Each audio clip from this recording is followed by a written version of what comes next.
Morning. Eid मुबारक तमाम दोस्तों को मेरी तरफ से, क्योंकि आज का व्लॉग बहुत ही इंटरेस्टिंग होने वाला है, क्योंकि आज का व्लॉग है मेरा ईद का। तो आपको पता है मिस्टर एजाज हर ईद में अपना व्लॉग बनाता है, पर आज का व्लॉग सिर्फ अपनी स्टार्टिंग में होता है, जब नमाज के बाद फ़ौरन ही। क्योंकि आज मैंने फ़ौरन उठते ही मैं अपना व्लॉग व्यू देखा, तो व्यू माशाल्लाह बहुत ही बेहतरीन था, क्योंकि सुबह सुबह होती ही बारिश हो रही थी। तो मैं सीधा अपनी छत पर चढ़ गया, छत पर जाते ही अपना व्लॉग स्टार्ट करने लगा। वो आपको बताने लगा कि भाई अभी मैं अपना कपड़े वगैरह चेंज करूँगा, चेंज करने के बाद बाकी देखते हैं मस्जिद में कैसे होती नमाज। अभी कपड़े का सोचे सेवइयाँ वगैरह खाए, अभी गुलाम मुस्तफ़ा से कुछ बातें चीतें करते। ईद का पहला दिन नहीं, आज बारिश हो रही है। ईद के पहले दिन में बारिश, तो फिर कैसे करेगा तू ईद? ईद तो नहीं करती ना। करेगा फिर भी अल्लाह बारिश। ये क्या लिया है तूने? करी वॉच वॉच का टाइम सेट किया है? हाँ, किससे सेट करवाया है? भाई आपसे। मेरे से। चलो सही है, कपड़े दिखा अपने, कपड़े पहन रहे नहीं। रेडी गाइस, अभी मैं तैयार हो चुका हूँ, तो अभी चलते हैं मस्जिद की तरफ जाते हुए हम देखते हैं माशाल्लाह बारिश हल्की फुल्की चल रही है, बहुत तो इतनी ज़्यादा नहीं, तो फिर भी हल्की फुल्की चल रही है। इसी वजह से हमने मस्जिद पे माशाल्लाह पहले हर साल की तरह इस साल भी बाहर सेटअप होना था, पर सेटअप नहीं हो सका क्योंकि बारिश की वजह से। अभी मस्जिद हमारी माशाल्लाह छोटी है, तो इसी वजह से कुछ बंदे बाहर पढ़ेंगे नमाज, तो कुछ पढ़ेंगे मदरसे पे। तो आगे चल के आपको दिखाता हूँ कि आगे क्या सेटअप है। तो यहाँ पे मैं आते हुए देखा तो बच्चे बाहर दरिया बिछा रहे थे, थोड़ी बहुत बारिश चली, तो इसी वजह से यहाँ पर बच्चे थोड़ी बहुत दरिया बिछा रहे थे। तो अभी ऊपर कुछ लोग मस्जिद में मदरसे में पढ़ रहे नमाज, कुछ लोग इस मस्जिद में छोटी बहुत मैं आपको दिखा नहीं सकता क्योंकि मस्जिद भरी हुई, तो इसी वजह से मैं आपको नहीं दिखा सकता। तो अभी मेरे यहाँ पर जगह तो नहीं। मेरे बाद नमाज हो गई थी, नमाज होने के फ़ौरन बाद में नीचे आ गया। नीचे आते ही हमारे इमाम साहब ने दुआएं के लिए हाथ खड़े किए, तो हमने भी दुआएं मांग रहे अपने प्यारों के लिए। तो दुआएं मांगने के बाद हमने ईद मिलने के लिए अपने तमाम दोस्तों से ईद मिली। तो ईद मिलते हुए तमाम जो दोस्त मिलते गए हम उनसे ईद मिलते गए। दोस्तों से ईद मिलने के फ़ौरन ही बाद हमने अपने दरिया वगैरह लपेट ली थी, क्योंकि दरिया लपेटने के बाद हमने फ़ौरन ही वेट कर रहे थे कि अंदर बंदे निकल रहे, तो हम उनसे ईद मिलने। तो हमारे कज़न ने आए, तो हमने उससे भी ईद मिली। इमामदीन से ईद मिलते बाद कुछ पड़ोस के मौजूद बंदे थे, हम उनसे भी ईद मिलते हुए। तो बाकी के सारों से हमने ईद मिली। तो हमारे चाचा थे और हमारे इमाम साहब के वालिद साहब थे, हमने उससे भी ईद मिलते हुए मुबारकबाद देते हुए। हमारे पड़ोस के कुछ दोस्त थे, हम उनसे भी ईद मिलते हुए। उन्होंने कहा कि भाई एजाज भाई व्लॉग बना रहा है। मैंने कहा यार ऐसी फुल व्लॉग बनाऊँ।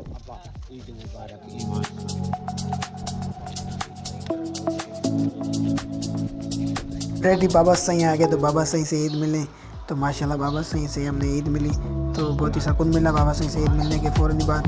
तो हमने सोचा कि भाई इमाम साहब से ईद मिलनी है, वह घर भाई ने कहा, तुमने कहा चल हम अपने इमाम से ईद मिलते हैं। तो मैं सोच रहा था व्लॉग बनाओ कि नहीं बनाओ, फिर मैंने कहा चलो चलते हैं व्लॉग बनाते हैं।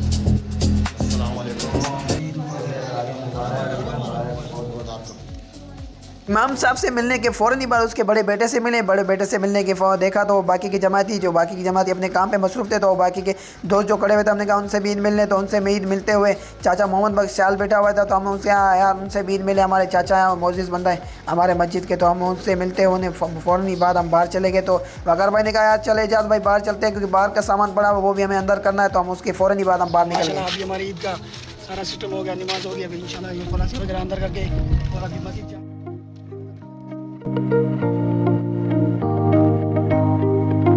हमारा भी कंप्लीट हो गया। अभी हम जा रहे हैं घर, तो घर के बाद अभी इंशाल्लाह बाकी का व्यू दिखाएंगे आपको। तो ये हमारा बारिश का दिन था, आज का पहला दिन ईद का, जो बहुत इंटरेस्टिंग लगा हमारे को। भाई कहते बाकी दूसरी मस्जिद पे अभी नमाज हो रही है, अभी नहीं हुई, हमारी पहले होती है जो हो चुकी है अभी। माशाल्लाह आज का मौसम बहुत ही रमज़ान का सारा मौसम ऐसे ये भी आया, तो अभी आखिरी ईद का दिन भी माशाल्लाह फर्स्ट क्लास रहा। मस्जिद का घर जाके सो जाएंगे अभी, बाकी का भी कल ईद के दूसरे दिन जाएंगे, क्योंकि हमारा दोस्त वकार जाएगा अभी ठेले पे, तो वो भी दिखाएंगे आपको इंशाल्लाह ठेला भी।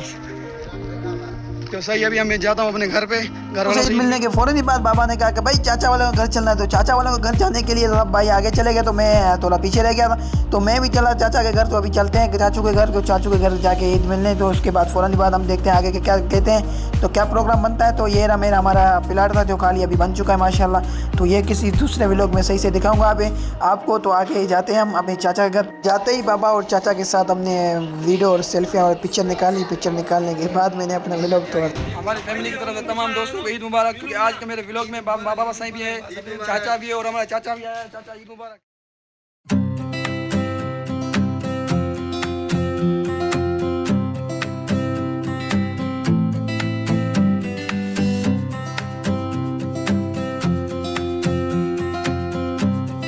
ऑलरेडी गाइस फैमिली वालों से मिलने के फ़ौरन ही बाद हम निकल पड़े कब्रिस्तान की जानिब। कब्रिस्तान की जानिब हम हर ईद पे जाते रहते हैं क्योंकि हमारे बाबा सही हमें बचपन से लेके जाते हैं ईद के। फैमिली वालों से मिलने के फ़ौरन ही बाद हम निकल पड़ते हैं कब्रिस्तान। मैंने बाजरी वगैरह ले ली थी दुकान से, तो फिर भाई नाज़मू वगैरह घर से तोड़ के लेके जा रहे हैं। गुलाम मुस्तफ़ा के पास है भाई, गुलाम मुस्तफ़ा भी चल रहा है क्योंकि हम बचपन में बाबा के साथ ऐसे चलते थे जैसे अभी गुलाम मुस्तफ़ा भाई चल रहा है। तो इंशाल्लाह आगे कभी हम आपको दिखाएंगे इंशाल्लाह। बाकी हम कब्रिस्तान चलते हैं तो बाबा हमारे साथ है और बाकी के आगे बंदे चल रहे हैं हमारे।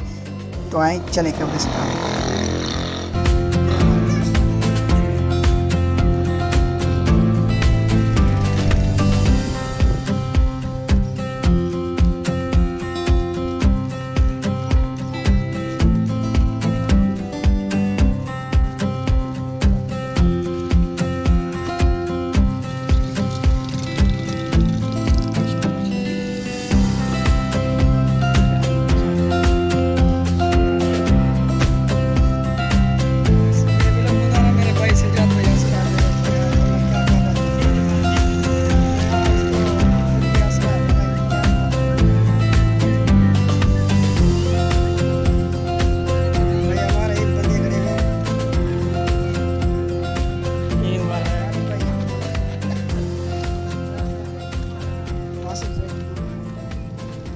आज कदम इन खामोश बिस्तियों की तरफ उठे हैं जहां हमारे प्यारे अबदी नींद सो रहे हैं। ईद के इन लम्हात में यहाँ आना दरअसल उनके लिए हमारी मोहब्बत और दुआओं का एक तोहफा है। दीन इस्लाम की रोशनी में नबी करीम सल्लल्लाहु अलैहि वसल्लम ने कब्रों की ज़ियारत की तरगीब दी है ताकि हमें अपनी आखिरत याद रहे। ईद के मौके पर यहाँ आने का असल मकसद अपने मरहूमीन के लिए मगफिरत की दुआ करना और उन्हें एहसाले सवाब पहुँचाना है। ये अमल न सिर्फ उनके दर्जात बुलंद करता है बल्कि हमारे अपने दिलों में भी नरमी और आखिरत का फिक्र पैदा करता है। मुख्तसर पैगाम। मिट्टी की ये आगोश हमें बताती है कि दुनिया की हर खुशी फानी है और असल ठिकाना यही है। अल्लाह पाक हमारे तमाम प्यारों की कब्रों को नूर से भर और उन्हें जन्नतुल फिरदौस में आला मकाम अता फरमाए। अपनों की कब्रों पर फातिहा खानी के साथ साथ ये हमारा दीनी फरीजा है कि हम इस पूरी बस्ती के वासियों को भी अपनी दुआओं में याद रखें। दीन इस्लाम की रोशनी। नबी करीम सल्लल्लाहु अलैहि वसल्लम जब भी कब्रिस्तान तशरीफ ले जाते तो तमाम अहले ईमान के लिए सलामती और मगफिरत की दुआ। यहाँ खड़े होकर सबके लिए हाथ उठाना दरअसल इस बात की अलामत है कि इंसानियत का रिश्ता मौत के बाद भी खत्म नहीं होता। मुख्तसर पैगाम। हमारे बड़ों की ये रिवायत हमें सिखाती है कि दुआ में जितना बड़ा ज़र्फ रखेंगे अल्लाह उतना ही राज़ी। अल्लाह पाक इस कब्रिस्तान के तमाम मकीनों की मगफिरत, उनकी कब्रों को जन्नत के बागों में से